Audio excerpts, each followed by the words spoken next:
Halo guys, kembali lagi bersama saya Yogi di channel D2YT Movie. Pada video kali ini, saya akan melanjutkan part ke-9 dari alur cerita manhwa yang berjudul Starship into Supreme Dantian, yang mana sudah kita ketahui bersama di part sebelumnya. Pada saat Ginsu sedang menelusuri Jalan Kaisar Agung dan kemudian menemukan serta mendapatkan banyak hal di dalamnya, tiba-tiba Jalan Kaisar Agungnya mulai rusak dan menghilang. Tetapi ternyata Ginsu berhasil keluar dengan selamat. Bahkan Ginsu berhasil menyerap ribuan hukum langit dan bumi yang ada di Jalan Kaisar Agung. Dan kini Ginsu pun telah kembali ke daratan Guan Yunya, di mana tempat para peserta pertemuan Grand Yoji berkumpul. Oke, tanpa berlama-lama, mari kita langsung ke alur ceritanya. Pada awal cerita, kita diperlihatkan semua peserta dari pertemuan Grand Yoji termasuk Maiden Yoji yang penasaran dengan apa yang terjadi ketika Ginsu berada di Jalan Kaisar Agung. Sehingga Maiden Yoji pun bertanya kepada Ginsu, "Izinkan saya bertanya, apa yang Anda alami di Jalan Kaisar? Mengapa Anda lama sekali keluarnya?" Ginsu pun menjawab bahwa tidak ada yang spesial di dalam Jalan Kaisar Agung. Dia hanya bertemu dengan seorang lelaki tua di sana. Karena Ginsu merasa bahwa lelaki tua itu cukup kesepian, jadi Ginsu pun mengobrol dengannya. Tentu saja hal itu adalah sebuah kebohongan yang dibuat oleh Ginsu agar mereka semua percaya. Karena yang mana sudah kita ketahui bersama di part sebelumnya, Ginsu tidak hanya mengobrol dengan pria tua itu, tetapi Ginsu juga mendapatkan kunci untuk membuka domain dewa misterius dari pria itu. Bahkan sebelum bertemu dengan pria tua itu, Ginsu juga bertemu dengan kaisar kuno dan dewa kematian. "Anda bertemu dengan seseorang di Jalan Kaisar Agung? Itu jelas bohong. Meskipun putra dewa ke-18 keluar dengan spektakuler, tetapi melihat seseorang di Jalan Kaisar Agung, itu sudah pasti sebuah lelucon." "Hei, sekelompok ikan teri, mengapa juga putra dewa ini harus berdebat dengan kalian? Jalan Kaisar Agung itu luas, seseorang memiliki takdirnya sendiri, jadi itu bukan tidak mungkin. Karena menurut catatan Sekte Yoji, Ketua Sekte Yoji juga pernah bertemu dengan seorang senior di Jalan Kaisar Agung sebelum menjadi kaisar, dan Ginsu mendapatkan pengalaman yang sama. Artinya, bisa dikatakan bahwa Ginsu dapat berdiri bahu-membahu dengan Kaisar Agung." Singkat cerita, karena Maiden Yoji menganggap bahwa perjalanan Ginsu di Jalan Kaisar Agung benar-benar luar biasa, maka Maiden Yoji pun memutuskan bahwa yang berhak mendapatkan buah persik pipi suci legendaris adalah Ginsu. "Putra Kilin, buah persik ini harum sekali. Apa kau mau mencoba menciumnya?" Kemudian setelah itu, Ginsu pun memberikan buah persik pipi sucinya kepada Baizuzuo. Karena Baizuzuo lah yang sejak awal menginginkan buah persik pipi suci itu. Dan tanpa bantuan dari Baizuzuo yang telah membuka Jalan Kaisar Agung, Ginsu juga tidak akan dapat menelusuri Jalan Kaisar Agung dan menyelesaikan misi masuk sementara dari sistem masuk 10.000 alam. Dan kemudian kini setelah acara kompetisi untuk merebutkan buah persik pipi suci legendarisnya telah selesai, Maiden Yoji pun mengumumkan acara selanjutnya. Yaitu acara selanjutnya adalah kompetisi untuk merebutkan siapa yang berhak mandi bersama dengan Senjoji King R. Kemudian Maiden Yoji pun meminta kepada semua peserta pertemuan Grand Yoji agar pindah ke kolam tanpa akar untuk ikut berpartisipasi dalam kompetisi ini. Dan beberapa saat kemudian, kita diperlihatkan para peserta dari pertemuan Grand Yoji dan yang lainnya sudah berada di kolam tanpa akar Sekte Yoji. Kemudian setelah semua persiapannya dirasa sudah siap, Maiden Yoji pun mulai menjelaskan kepada para peserta bahwa untuk memenangkan kompetisi ini, setiap peserta harus mendaki tangga surgawi. Yang mana setiap anak tangga dari tangga surgawi memiliki tekanan yang sangat besar di setiap anak tangganya. Jika diibaratkan satu langkah di anak tangga pertama saja, ibarat melangkah dengan membawa satu gunung. Dan semakin tinggi anak tangganya, maka juga akan semakin besar tekanannya. Hal ini sama dengan ujian kekuatan fisik, karena pada dasarnya kolam tanpa akar tidak hanya sangat bermanfaat untuk para kultivator, tetapi di sisi lain, kolam tanpa akar juga sangat berbahaya bagi mereka yang memiliki fisik dan tubuh lemah. Jadi dengan kata lain, tangga ini digunakan untuk menyeleksi kekuatan tubuh dari setiap peserta, agar mampu menemani Senjoji King Er untuk mandi bersama sampai selesai. Singkat cerita, Maiden Yoji pun kemudian mengatakan bahwa Senjoji King Er sudah menunggu di puncak tangga atas di kolam tanpa akar. Dan Maiden Yoji juga mengatakan, barang siapa yang sampai di puncak tangga atas terlebih dahulu, maka dialah yang berhak mandi bersama dengan Senjoji King Er. Dan kompetisi pun dimulai. Putra Dewa ke-18, kau bisa masuk ke Jalan Kaisar Agung adalah sebuah keberuntungan, karena memiliki pelayan yang hebat. Tetapi kali ini, semuanya berdasarkan kekuatan, jadi jangan sok keras. Berlututlah di depan Paman Kilin ini. Tetapi Ginsu tidak menghiraukan ocehan dari Putra Kilin, karena Ginsu sedang memperhatikan para peserta lain yang sedang mencoba menaiki tangga surgawi. Ternyata bukan omong kosong, baru naik di tingkat pertama saja, sudah terasa banyak tekanan. Aku sekarang ragu, apa ada yang bisa mencapai puncak? Benar. Di bawah tekanan seperti ini, bahkan meskipun itu Putra Kilin, dia tidak akan mampu mencapai puncak. Cih, apa kualifikasimu untuk menilai putra suci ini? Putra Kilin pun mulai menaiki tangga surgawinya. Dan ternyata Putra Kilin dapat dengan santainya menaiki tangga surgawi itu, hingga beberapa tingkat meninggalkan peserta lainnya. Seperti tidak merasakan besarnya kekuatan tekanan dari tangga surgawi itu. Sedangkan di posisi Ginsu yang berada di tingkat pertama tangga surgawi, Ginsu nampak sangat tertekan dengan besarnya kekuatan tangga surgawinya. Hal itu karena kultivasi Ginsu yang sekarang tergolong masih terlalu rendah. Ini membuatku stres, ranaku terlalu rendah. Kompetisi tangga ini tidak terlalu bersahabat denganku. Sepupu, kenapa kamu berhenti di tingkat pertama? Tepat waktu, Guandao, bantu aku. Baiklah. Hei, Ginsu, kau tidak tahu malu? Lepaskan Guandao. Kemampuan macam apa yang menaiki tangga dengan bantuan orang lain? Sepupu, kenapa kamu tidak melepaskanku? Kakak sepertinya marah. Sepupu, apa kau ingat yang pernah kukatakan? Di mana ada penindasan, disitulah ada perlawanan. Dan kamu tidak bisa hidup dalam bayang-bayang saudara perempuanmu untuk selamanya. Benar. Itu masuk akal, tapi sudahlah, ayo kita naik satu tangga dulu. Singkat cerita, Ginsu pun terus menaiki tangga surgawi dengan bantuan Luo Guandao, hingga sejajar dengan posisi Putra Kilin. Tetapi tak lama kemudian Putra Kilin melanjutkan langkahnya, meninggalkan Ginsu dan Luo Guandao. Sedangkan Luo Guandao nampaknya sudah tidak mampu lagi untuk menahan besarnya tekanan dari tangga berikutnya jika bersama dengan Ginsu. Sehingga mulai sekarang, Ginsu pun harus berusaha sendiri.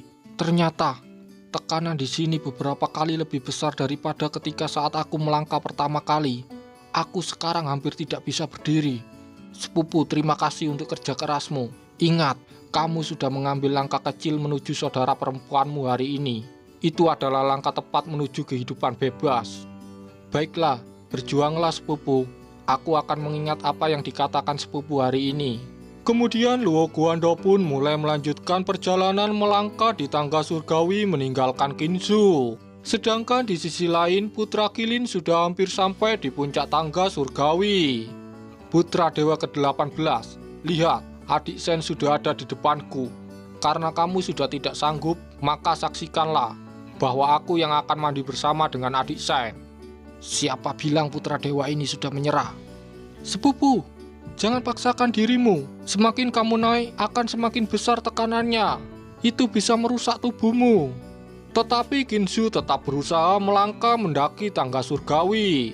Sehingga kemudian Ginsu kembali dibuat tersungkur oleh tekanan tangga surgawinya. Tampaknya dengan basis kultivasiku saat ini, aku benar-benar tidak bisa tahan dengan tekanan ini. Putra Dewa ke-18, lakukan sebisamu. Jangan memaksakan diri, nanti kamu bisa terluka. Hah? Lakukan sebisanya? Kupikir dia tidak akan bisa melakukan apapun untuk dirinya sendiri. Siapa bilang Sun Spirit Defense Body? Hah? Kuat sekali. Itu adalah tubuh spiritual yang tiada taranya. Sun Spirit Defense Body yang legendaris. Ternyata putra dewa ke-18 telah menyembunyikan kekuatan aslinya. Ternyata Kinsu memiliki Sun Spirit Defense Body. Kenapa aku tidak mengetahuinya?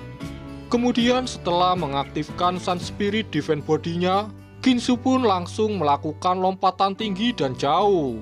Bagaikan tidak ada tekanan besar di tangga surgawinya. Sehingga kemudian sekarang posisi dari Kinsu di tangga surgawi sejajar dengan Putra Qilin. Benar-benar tidak terduga putra dewa sepertimu memiliki tubuh spiritual legendaris. Tetapi tubuh spiritual terbatas dalam menaiki tangga. Jadi kau hanya akan terhenti sampai di situ. Dan aku, satu langkah lagi aku akan mencapai puncaknya. Apa? Apa ini? Tekanan dari tangga terakhir terasa sangat berat. Aku sudah berusaha, tapi itu tidak dapat membantuku. Tetapi meski berada pada tekanan besar menuju anak tangga terakhir, Putra Qilin tetap memprovokasi Kinsu. Hei, Kinsu, kau bermimpi saja seperti orang lain. Akulah yang akan mandi bersama dengan adik Shine. Apa kau yakin itu? Dragon Elephant 1% Power. Kinsu pun langsung menggunakan teknik Dragon Elephant 1% Power-nya. Sehingga tangga surgawi tempat Kinsu berpijak langsung retak. Akibat efek gentakan kaki dari Kinsu yang hendak melompat ke puncak tangga surgawi.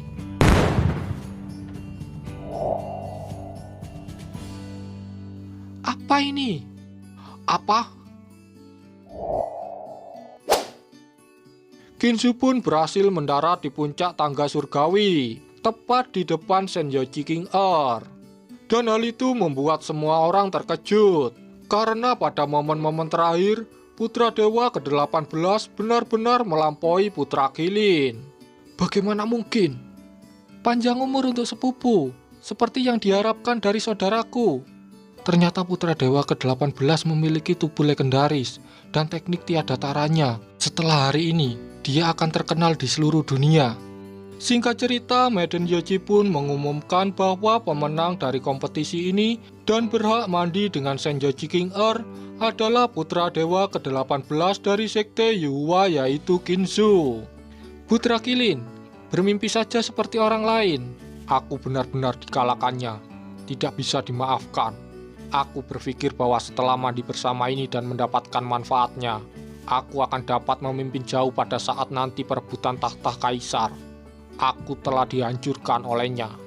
Kemudian setelah beberapa saat setelah kompetisinya berakhir, kini kita diperlihatkan Kinsu dan Senjoji King Earth sudah akan memulai ritual mandi bersama di kolam tanpa akar. Dan pada saat bersamaan sebelum ritual mandi bersamanya benar-benar dimulai, Maiden Yoji menjelaskan kepada Kinsu bahwa ketika ritual mandi bersamanya benar-benar sudah dimulai, itu tidak akan bisa dihentikan di tengah jalan sampai Senjoji King Earth benar-benar menyelesaikan mandinya. Dan karena dalam proses mandi bersama ini tidak hanya mendatangkan manfaat, tetapi di sisi lain, kolam tanpa akar juga mengandung energi spiritual kekacauan yang sangat menyakitkan bagi tubuh. Maka jika putra dewa ke-18 tidak bisa menahannya, putra dewa ke-18 akan mati. Karena ritualnya tidak bisa dihentikan sampai ritualnya selesai. Kemudian setelah menjelaskan tentang resiko dari ritual mandi bersama ini, Maiden Yoji pun bertanya kepada Kinsu, apakah setelah mengetahui resikonya, Kinsu masih ingin melanjutkan ritual mandi bersama dengan Senjoji King Earth. Putra dewa ke-18, jangan paksakan dirimu, kultivasimu terlalu rendah. Bahkan dengan tubuh Sun Spirit Defense Body, kau sudah dipastikan akan mati. Lebih baik berhenti sekarang dan serahkan mandi bersamanya pada Paman Qilin ini. Maiden, mari kita mulai ritualnya. Ritual Agung Yoji mandi bersama dengan Senjoji King Earth pun dimulai. Pada awalnya semua berjalan lancar, meskipun Kinsu berada di dalam badai dan tekanan besar kekuatan spiritual tanpa akar, Kinsu merasa lebih waras daripada sebelumnya. Kolam tanpa akar ini, apa mungkin untuk mencuci dan meningkatkan pikiran? Baiklah, biarkan kekuatan spiritual tanpa akar datang lebih deras. Dan beberapa saat kemudian, jembatan pelangi pun mulai muncul. Hal itu menandakan bahwa Senjoji King Er akan berubah menjadi dewi. Tetapi di saat bersamaan dengan hal itu, Ginsu mulai merasakan kesakitan pada tubuhnya. Ini benar-benar sangat menyakitkan. Sesuatu tampaknya seperti diperas keluar dari tubuhku. Dan beberapa saat kemudian, energi spiritual dari Ginsu keluar dari dalam tubuhnya. Aku hanya berada di alam materialim sekarang, dan hanya di alam berikutnya. Alam sihir akan berubah menjadi kesadaran spiritual.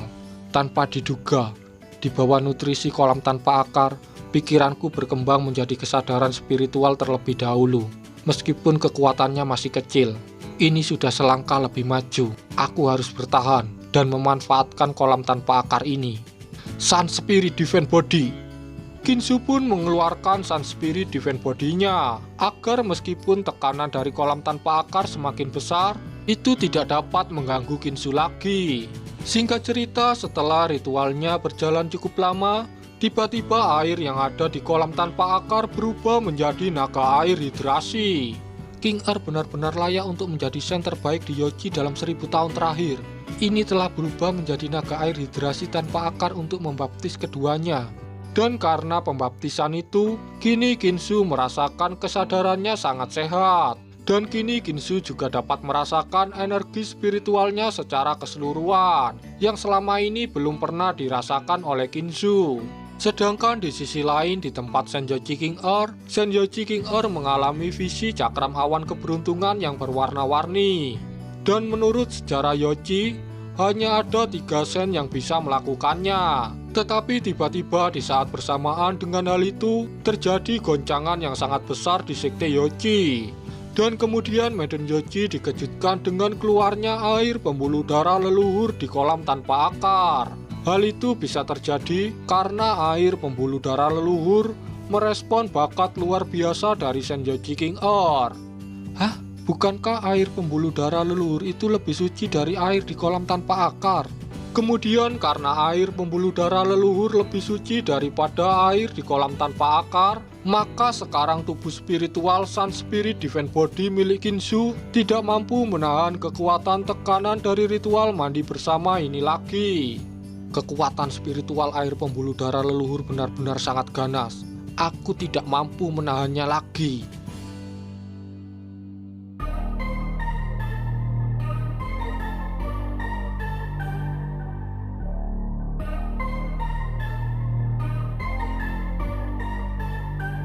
Oke, sampai di sini dulu untuk part ke-9-nya. Untuk part selanjutnya kita lanjut di next video. Thanks for watching, jangan lupa like, comment, dan juga subscribe agar kalian tidak ketinggalan update terbaru dari channel ini. See you next time.